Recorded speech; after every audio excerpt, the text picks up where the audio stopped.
I'm not a morning person. Dedicated to being passionate about it. Bodybuilders have become more lazy. People have always thought I lift fake weights. Iran and the United States. You take responsibility for that. So how did you feel about the men's, men's classic physique results and what you saw, what you witnessed? I don't know if you saw the actual show. You probably saw the pictures I did. later. Yeah, I think everyone looked incredible, and it's so inspiring to see people progress so much more. And it's bodybuilding. That's the thing with bodybuilding. It's such a subjective sport. I mean, look at all the guys that never won the Olympia that were icons. Flex Wheeler, Chris Cormier, Sean Ray. I mean, so many guys had incredible physiques, and Kevin Levrone. They never won the Olympia, but you'll never forget their physiques, what they brought to, on stage. So that's how I feel for me, because for me, Mr. Olympia, other than maybe I would have to say Lee Haney, for me was like something to aspire for, because I just felt that was my subjective opinion of what I feel was a really nice physique that I could try to, emulate. But the others did nothing for me. It was the other guys that I could really relate to more and inspired me, that were on the Olympia stage but never won. So that's how I look at it. I was very fortunate to actually won the first one. So in a way, I feel like I'm the grandfather of this division. So I really wanted to really try to stay as true as possible, but also take it to the next level. We don't necessarily have to stay back in the day where people were kind of softer, and I want all the best attributes from all the different divisions. I want the swag of the men's physique, and I want the 212s, just the density and having to make the weight, and then the open, of course, just the wow factor, and then the classic brings in the whole artistic, muscle and movement and motion with the posing aspect of it. So I want to incorporate all of it. It doesn't have to stay just your basic classic, because it's got to evolve. As long as it stays healthy, that's really the big thing. And I try to tell a lot of the younger guys, it's like, if you have potential, there's no rush. There's no rush. If you felt you took maybe fourth or maybe eighth or whatever, man, the next year you could take first. Who knows? Look at Terrence, great example. He just kept plugging away, he didn't get, he's such a nice guy too, and he's so positive. He loves the sport. And that's when you love the sport and you're doing for yourself, not necessarily to get a trophy or to win. You put so much on that, you're going to burn out, man. You are going to burn out. It's going to really affect you. So for me, I won it at 47 years old. I was doing my thing. I was on the covers and everything in the 90s, and I retired to do open up gyms and stuff like that, because I felt people were getting too big and there's no way I'm going to chase that. And of course the Classic came around. That's kind of what I was known for. So I jumped back in the mix, and, and it happened to end up, very fortunate for me. And so I just want people to know your time will come. Just keep improving, because if you were to win early and it wasn't your best physique, that's going to be your picture of what you were as Mr. Olympia. And you might even improve way better, but you might not ever win it again. So take your time, because you want to win it when you have your best physique, because that's what's going to represent you.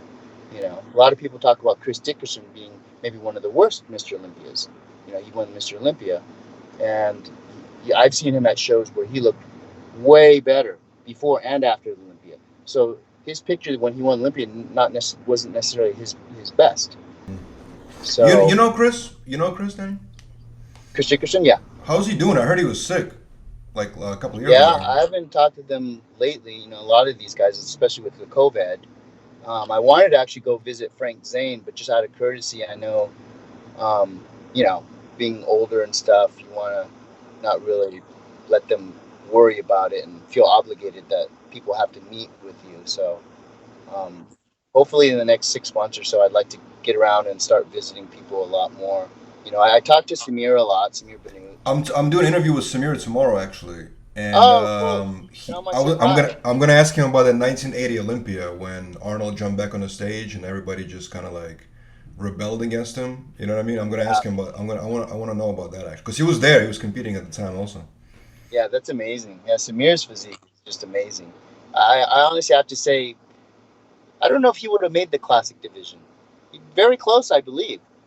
You know, because how tall is Samir? Like 5'8", 5'9", and I think he weighed like in the 90s, 190s when he competed. He said he tried to bulk up. I remember him telling me to maybe over 200, and he didn't do as well. He didn't look as good, and so he might have been.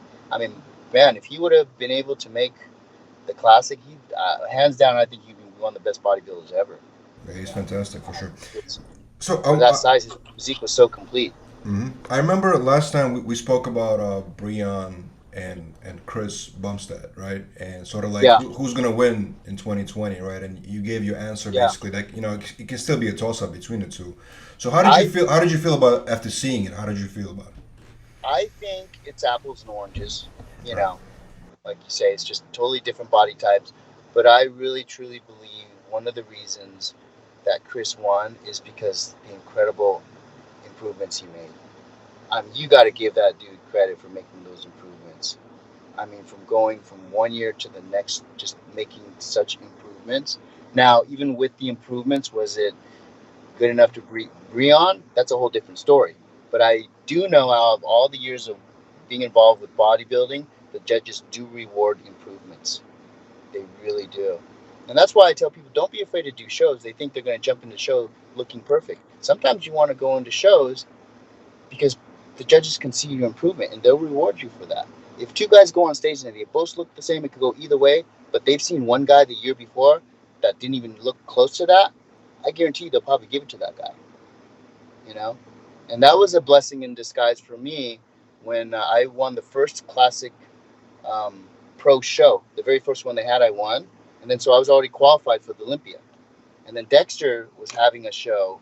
He was hosting a show. You know, he's promoting a show, and he's like, Danny, why don't you come do my show? Um, you know, you'll most likely win because there's another bigger show going on that a lot of the guys are going to do that. And so Dexter's, I'll hook you up, take care of you when you get out there and everything. And I said, well, I'm already qualified. Why should I risk it? But you know what? Okay, let's do it. So I went there, and unfortunately, everybody from the big show that was supposed to do it came to Dexter's show when I went to the weigh-ins. I looked at Dexter. I said, were you messing with me? Was this a trick?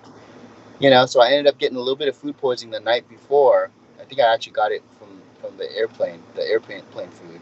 I didn't really feel well. I was kind of sweating. My color was running because I felt kind of like a little bit of a fever. And I ended up taking third. Darren won that show.